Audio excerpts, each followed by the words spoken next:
All of his co-workers were gone. What could it mean? Stanley decided to go to the meeting room. Perhaps he had simply missed a memo.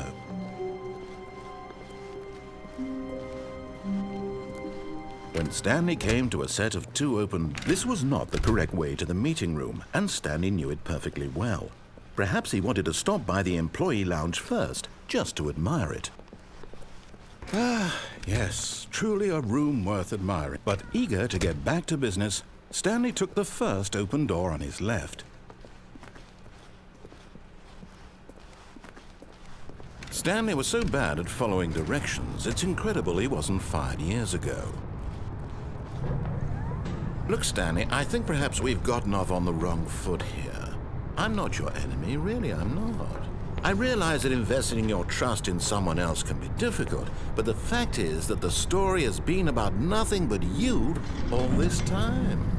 There's someone you've been neglecting, Stanley. Someone you've forgotten about.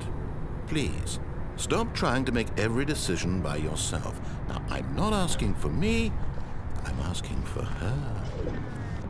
This is it, Stanley. Your chance to redeem yourself, to put your work aside, to let her back into your life. She's been waiting. That's her, Stanley. You need to be the one to do this, to reach out to her. If you can truly place your faith in another, then pick up the phone.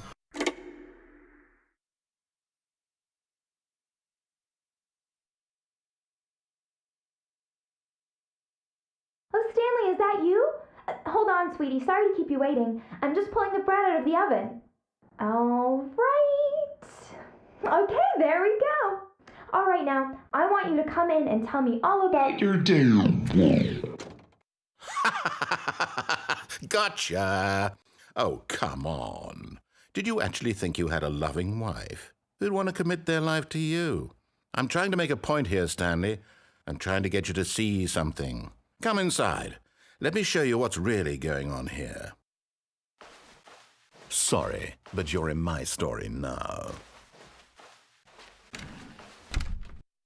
This is a very sad story about the death of a man named Stanley.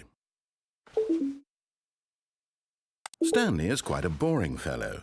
He has a job that demands nothing of him, and every button that he pushes is a reminder of the inconsequential nature of his existence.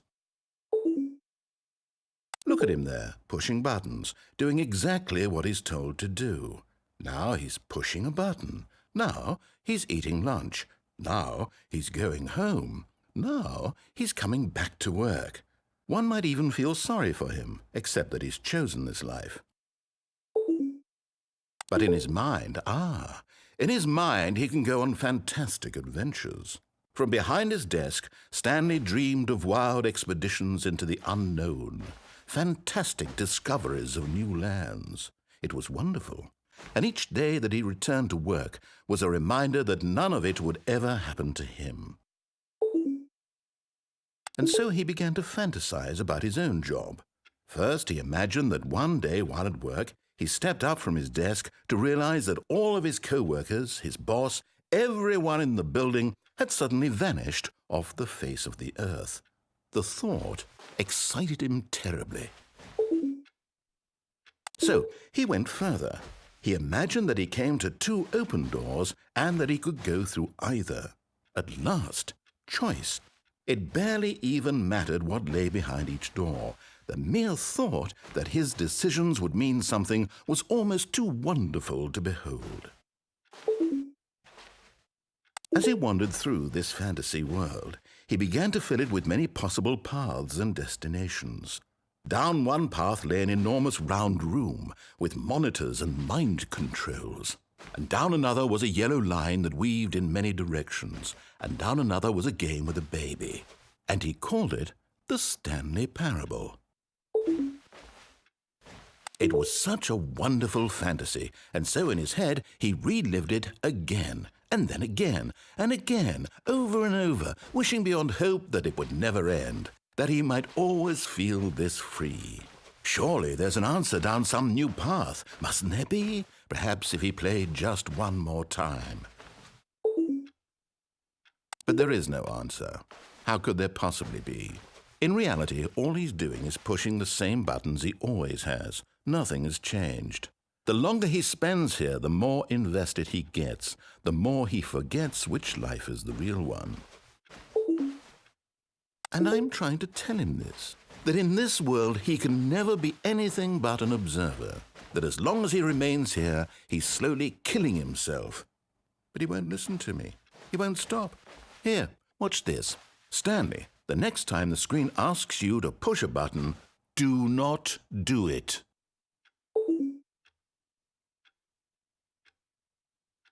You see?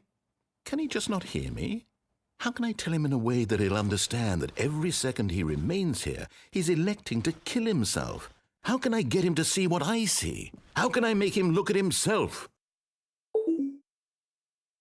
I suppose I can't, not in the way I want him to. But I don't make the rules. I simply play to my intended purpose, the same as Stanley. We're not so different, I suppose. I'll try once more to convey all this to him. I'm compelled to. I must. Perhaps, well, maybe this time he'll see. Maybe this time. And I tried again, and Stanley pushed a button. And I tried again, and Stanley pushed a button. And I tried.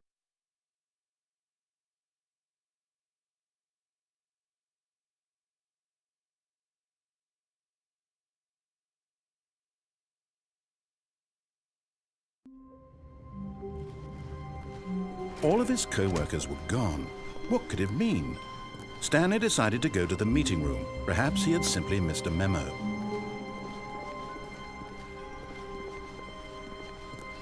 When Stanley came to a set of 2 open, this was not the correct way to the meeting room, and Stanley knew it perfectly well. Perhaps he wanted to stop by the employee lounge first, just to admire it. Wow, yes, this room. But eager to get back to business, Stanley took the first open door on his left. Stanley was so bad at following directions, it's incredible he wasn't fired years ago.